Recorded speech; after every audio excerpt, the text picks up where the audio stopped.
तो स्टूडेंट्स लक्ष्य test series test number 10 के क्वेश्चन नंबर 11 से 20 तक अपन क्वेश्चन स्टार्ट करते हैं।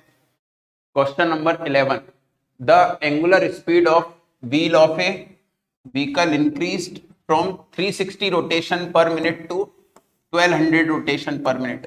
दो रोटेशन पर मिनट दिए, मतलब आपको दो फ्रीक्वेंसी दी है। 360 पर मिनट है तो 60 से डिवाइड कर लो, दैट मीन्स कितना आएगा अपने पास 6। रोटेशन पर सेकेंड में चेंज कर लिया अपन ने।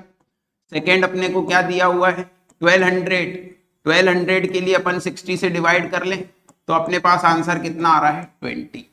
अब अपने को चाहिए आगे जाकर इन 14 सेकेंड इट्स एंगुलर एक्सेलरेशन।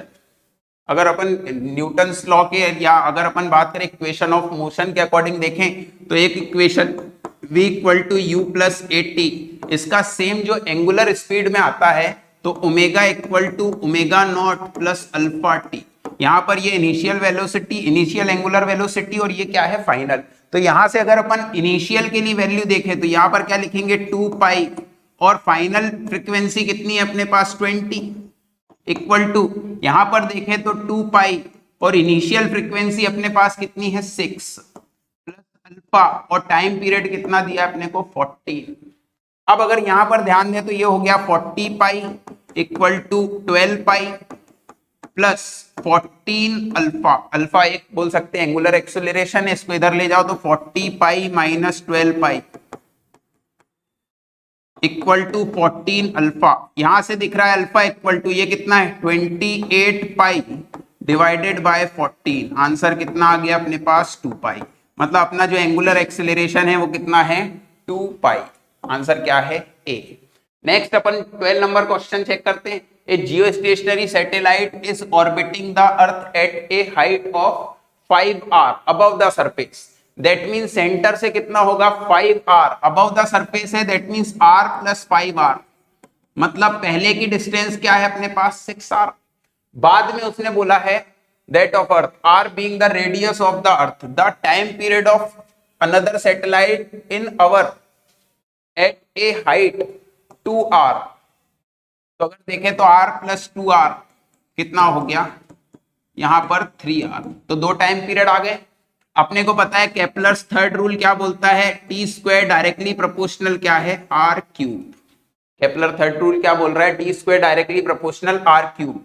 तो यहां से अगर ध्यान दे तो t1 upon t2 equal to r1 upon r2, power कितना है 3 और ये 2 और आ जाए तो क्या आएगा 3/2। इस 2 का मतलब होता है अंडर रूट लगाना, तो अभी अपन अंडर रूट यूज कर लेंगे। पहले अपन बात करें जो अर्थ की सरफेस पर हो, सरफेस ऑफ द अर्थ, तो अर्थ की सरफेस पर टाइम पीरियड कितना होता है 24 आवर। यहां पर t2 इनिशियल वैल्यू कितनी है, जियो स्टेशनरी वर्ड यूज किया इसलिए अपन ने 24 यूज किया है बेटा, है ना, ध्यान देना। जियो स्टेशनरी मतलब जो बिल्कुल अर्थ के इक्वल हो।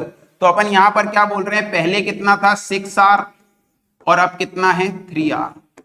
इसके लिए सबसे पहले 3/2 में 1/2 की जगह अंडर रूट और पावर कितनी लगा दें 3।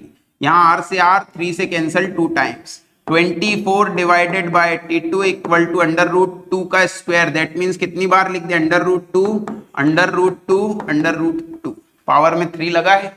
इसको सॉल्व कर लें तो 24 बाय t2 इक्वल टू आ गया 2 इंटू रूट 2 कितना आएगा 2 रूट 2। यहां से कैंसिल करें तो t2 इक्वल टू आएगा 24 बाय 2 रूट 2। कैंसिल करते हैं, यह आ गया 12 को अपन ऐड करके लिख सकते हैं 6 इंटू 2 डिवाइडेड बाय रूट 2। ये और कैंसिल कर दो तो आंसर क्या दिख रहा है अपने को 6 रूट 2। दैट मीन्स आंसर क्या है अपने पास सी। क्वेश्चन नंबर 13 पर आते हैं। Escape velocity from the earth surface. Escape velocity के फॉर्मूले कौन कौन से हैं, under root 2 gm by r, under root 2 gr, और एक फॉर्मूला है ये टर्म किसका है डेंसिटी r अंडर रूट 8/3 पाई g रो। तो अपने को तीन फॉर्मूले एस्केप वेलोसिटी के कौन सा यूज कर सकते हैं, from the earth surface another planet having a radius 4 times that of earth, same mass density. तो डेंसिटी किस फॉर्मूले में इसमें, और इस वाले फॉर्मूले में आप देखो तो वेलोसिटी डायरेक्टली प्रोपोर्शनल है किसके, रेडियस के। तो अपने को एक बात तो दिख रही है कि रेडियस 4 टाइम्स होगी तो वेलोसिटी भी क्या हो जाएगी 4 टाइम्स। मतलब अपन बोल सकते हैं initial velocity v, final v2, initial radius r और फाइनल 4r। r से r कैंसिल, मल्टीप्लाई कर दो तो v2 इक्वल टू कितना आ गया 4v। क्या है आंसर अपने पास 4v, 4 टाइम्स इंक्रीज हो गई। नेक्स्ट क्वेश्चन है 14 number, thermodynamic system undergo cyclic process. तो दो साइक्लिक प्रोसेस है, एक ये दिख रही है और एक ये दिख रही है, दो साइक्लिक प्रोसेस यूज कर रहे हैं। बस आपको ध्यान देना है वर्क डन जब भी निकाले तो अंडर द कर्व बोल सकते हैं या ग्राफ का अंडर का एरिया निकालना है अपने को। तो दो एरिया हैं 1 और 2, दिख तो इक्वल रहे हैं। आंसर तो ऐसे ही दिख रहा है कि दोनों इक्वल है, एक क्लॉकवाइज चल रहा है, ये एंटी क्लॉकवाइज है ऊपर वाला और नीचे वाला क्लॉकवाइज। तो एक पॉजिटिव होगा और एक नेगेटिव होगा तो आंसर क्या आएगा 0। फिर भी अपन ध्यान दें तो अपने को दिखने क्या रहा है, ऊपर वाले के लिए एरिया निकालने जाए तो एंटी क्लॉकवाइज है, ये बना हुआ है। यहां से जो ये डिस्टेंस है ये बना है 2p, ये कितना बना है 2p, और ऊपर लिखा है 3p0। फिर अगर ध्यान दो तो यहां से यहां तक की डिस्टेंस, मतलब ये जो मेंशन है यहां से यहां तक कितना है v0 और 2v0। तो v0 और 2v0, तो इसका एरिया निकालने जाएंगे तो ग्राफ का एरिया कितना आएगा हाफ। बेस कितना है 2v0 माइनस v0 मतलब v0, और हाइट कितनी है तो यहां से यहां तक की हाइट है 3p0 माइनस 2p0, तो कितना आ गया p0। और ये आंसर किस में आएगा माइनस, क्योंकि ये क्या है एंटी क्लॉकवाइज। फिर अपन नीचे वाले ग्राफ को देखें तो इसमें कुछ ऐसा बनाया हुआ है, मतलब ये बात किसकी कर रहे हैं अपन क्लॉकवाइज की।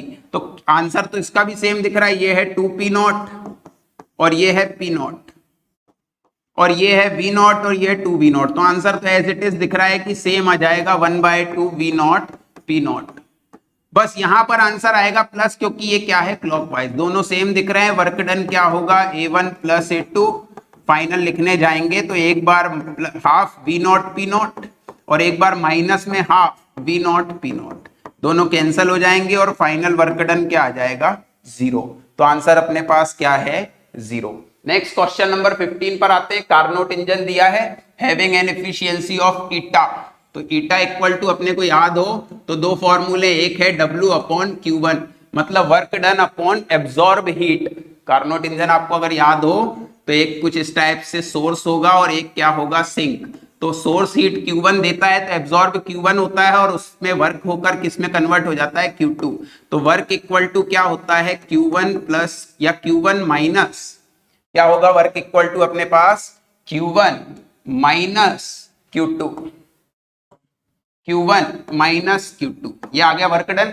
अब इसी फॉर्मूले में एफिशिएंसी 1/10, वर्क डन दिया है 10 और Q1 की वैल्यू निकालनी है। तो Q1 अगर यहां से फाइंड करते हैं तो Q1 इक्वल टू कितना आ रहा है 10 इंटू 10 दैट मीन्स 100 जूल। कितना आ गया Q1 की वैल्यू 100 जूल।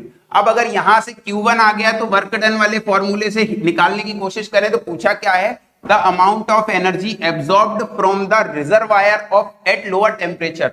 तो लोअर टेम्परेचर पे कौन होता है सिंक, सिंक का हीट कितना है Q2।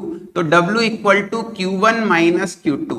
W कितना है 10, Q1 कितना है 100 माइनस Q2, Q2 इधर लेकर आओ तो Q2 equal to 100 minus 10 that means answer कितना है 90 जूल। ध्यान रखना रिजर्वायर ऑफ लोअर टेम्परेचर बोला है तो सिंक निकाला है, अगर वो हायर टेम्परेचर बोलता तो आंसर 100 हो जाता। क्यों, क्योंकि हायर टेम्परेचर पे कौन है सोर्स। तो अपने पास आंसर कौन सा आ गया है 90। फिर नेक्स्ट क्वेश्चन में आए 16। तो ये तो फॉर्मूले पूछे हैं सबको याद रहते हैं। VRMS का बेसिक फॉर्मूला क्या है √3RT/m या 3p/ρ। तो एक फॉर्मूला याद है, इसका मतलब है जो आंसर है VRMS root mean square of gas molecules. तो इसके लिए आंसर कौन सा है अपने पास सेकेंड। तो सेकेंड के दो ऑप्शन दिख रहे हैं, ये भी हो सकता है और ये भी हो सकता है। अब इसके बाद अपने को और कौन से याद है तो इन पे थोड़ा ध्यान देना। टोटल एनर्जी, काइनेटिक एनर्जी का बेसिक फॉर्मूला है degree of freedom into half nRT या half RT। Degree of freedom की बात करें तो mono atomic gas average kinetic energy कितनी है तो 3 डिग्री ऑफ फ्रीडम होती है ट्रांसलेटरी काइनेटिक एनर्जी। तो 3 इंटू 1/2 nRT। और बात करें, ये है एवरेज, और बात करें डायएटॉमिक की, किसकी बात करें, डायएटॉमिक, तो डायएटॉमिक का डिग्री ऑफ फ्रीडम कितना है 5 × 1/2 nRT। तो डायएटॉमिक मतलब कौन सा वाला, डी वाले का आंसर कौन सा है, ये मतलब थर्ड, ए वाले का आंसर कौन सा है, सेकेंड। तो 2 के बाद अगर देखें थर्ड, मतलब अपने पास आंसर क्या आ गया है, बी। यहां पर अगर चेक करें तो इसके लिए कौन सा वाला आंसर, सी वाले का आंसर क्या है, फोर्थ, और तो बचा एक ही ऑप्शन है, मतलब ये क्या होगा, बी। सही है। तो अगर अपन ध्यान दें तो अपने पास आंसर है, 1 मिनट और चेक कर लेने दो फिर से, कहीं गलती तो नहीं है, 1 मिनट, शायद करेक्शन हो सकता है, या ध्यान देना अपने पास, फिर से ध्यान देना, मतलब ए कौन सा है 2, बी कौन सा है 1, सी कौन सा है 4, तो अपने पास आंसर है 2 1 4 3, 2 3 4 1 नहीं, आंसर क्या है 2, यहां पर दिख रहा है ये 2, फिर उसके बाद बी मतलब 1, फिर कौन है सी मतलब 4, और लास्ट में कौन है डी, तो आंसर क्या है अपने पास सी। बेसिक फॉर्मूले है, याद होना बहुत जरूरी है।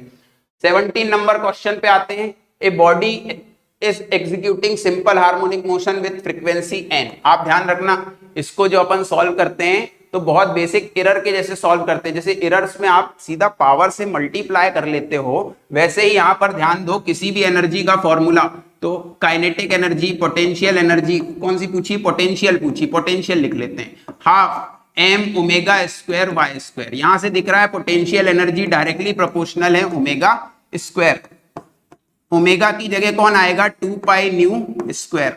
यहां से दिख रहा है पोटेंशियल एनर्जी डायरेक्टली प्रोपोर्शनल है फ्रीक्वेंसी के स्क्वायर के। अब अगर बोल सकते हैं फ्रीक्वेंसी एन है तो frequency of potential energy direct power से क्या कर सकते हो, मल्टीप्लाई, मतलब आंसर क्या आएगा आपके पास 2 न्यू क्यू इक्वल, 2 न्यू की जगह पर एन बोला है तो 2n, एफ बोला है तो 2f, दैट मीन्स अपने पास आंसर क्या है इसका 2n। नीट में पूछा क्वेश्चन है इसलिए बहुत ध्यान देना है। Question number 18, phase difference between displacement and acceleration SHM. ध्यान देना, एसएचएम की पहली शर्त है कि फोर्स डायरेक्टली प्रोपोर्शनल होना चाहिए डिस्प्लेसमेंट के, बट डायरेक्शनली अपोजिट, क्या होना चाहिए, डायरेक्शनली अपोजिट। यहां पर अगर ध्यान दो तो डिस्प्लेसमेंट का फॉर्मूला है ए साइन ओमेगा टी, डिस्प्लेसमेंट के डिफरेंशिएशन करने पर अपने को वेलोसिटी मिल रही है, तो वेलोसिटी करने पर क्या होगा, ए ओमेगा, साइन का डिफरेंशिएशन क्या है कॉस ओमेगा टी, और एक्सेलरेशन क्या है, तो कॉस का होता है माइनस साइन, कॉस का डिफरेंशिएशन क्या है माइनस साइन, मतलब माइनस ओमेगा स्क्वायर ए साइन ओमेगा टी। तो यहां से अगर ए साइन ओमेगा टी की जगह मैं वाई पुट कर दूं तो अपने पास आ रहा है minus omega square y, that means a y के प्रोपोर्शनल है लेकिन minus, minus that means opposite. तो अगर एक प्लस साइन है तो दूसरा है माइनस साइन, मतलब दोनों के बीच का एंगल कितने होगा 180 डिग्री। ग्राफ बनाएंगे तो एक बनेगा ऊपर और दूसरा बनेगा नीचे, मतलब यहां जो एंगल बनेगा वो कितने का बनेगा 180 डिग्री, दैट मींस पाई। ध्यान रखना जस्ट अपोजिट होते हैं, अगर वो पूछ लेता डिस्प्लेसमेंट और वेलोसिटी तो 90 डिग्री बन जाता है एंगल अपने पास। क्वेश्चन नंबर 19 पर आते हैं, ये बड़ा अच्छा क्वेश्चन है, ऐसे क्वेश्चन पेपर में बहुत अच्छे से पिकअप होते हैं। तो y इक्वल टू क्या है 8 sine 0.5 pi x minus 4 pi t minus pi by 4।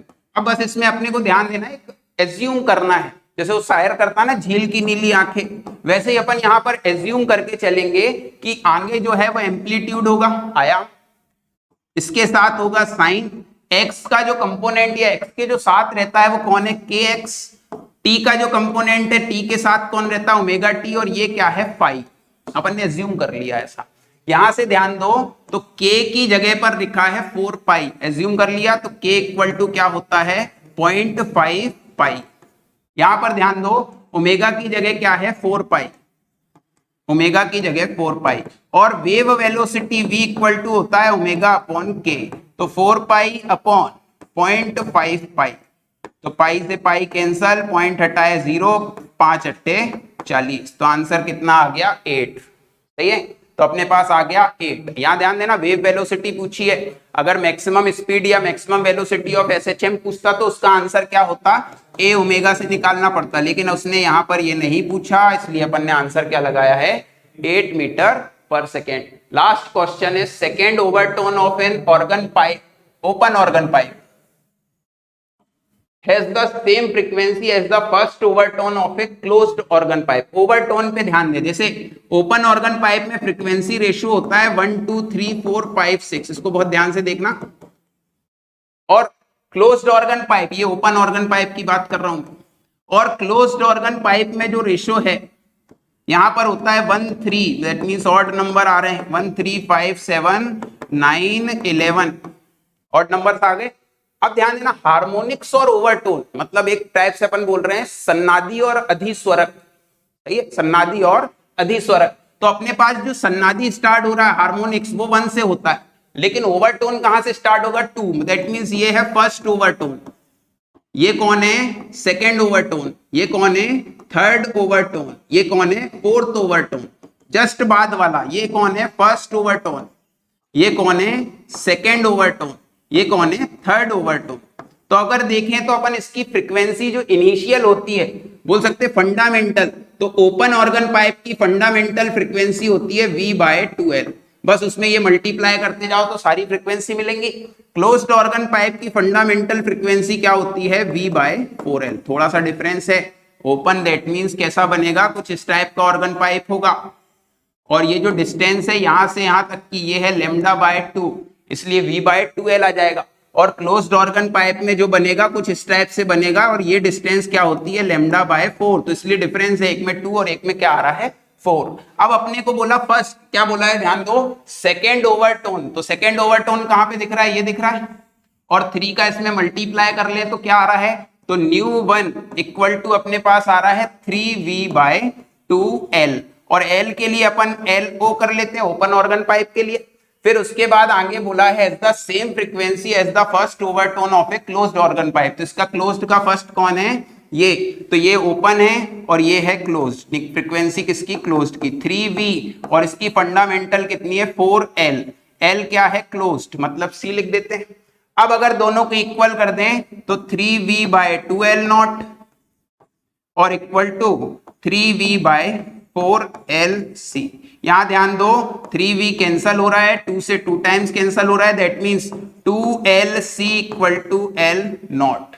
अपने को जो उन्होंने दिया है first overtone closed pipe L metre, तो क्लोज्ड वाले की लेंथ, यहां पर क्लोज्ड वाले की लेंथ कितनी है L, तो यहां अगर L रख दें तो ओपन वाले की लेंथ कितनी दिख रही है अपने को 2L। बस दोनों फॉर्मूलों को क्या किया हुआ है इक्वल, तो अपने पास आंसर कितना आ रहा है 2L। बाकी अपन नेक्स्ट स्लाइड में देखते हैं बेटा।